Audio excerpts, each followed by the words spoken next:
pambili ng ano ang inom nyo? Red Horse, 4 kantos. 4. O, 4. Kung nakakatatlong 4 kantos kayo araw-araw, gawin yung dalawa. Yung isa savings. Pambili ng uniforme, hindi kayo sapatos. Hindi yung last priority natin, uniforme. Last priority natin, yung uniforme nyo. Kayo makinayang bumili ng bagong uniform.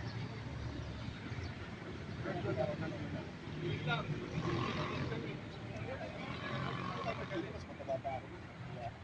Kasi pero naman lahat ng mga documents na. Wala sana makita ang fake ng license. Yung mga nakaraan inspection, may mga nakita mga fake ng license. Isa pa, kapag i-review, ang lisensya hanggang maaari. Sayang yung pera ninyo. Ng ano, dapat napakinabangan din ninyo. Kahit isa, dalawa, tatlo, 4 na kaalaman, meron ka sanang matutunan. Hindi yung puro palakad na lang. Kung may seminar, okay kaya kung may mga orientation, okay na ninyo. Yung palakad lang. Tapos wag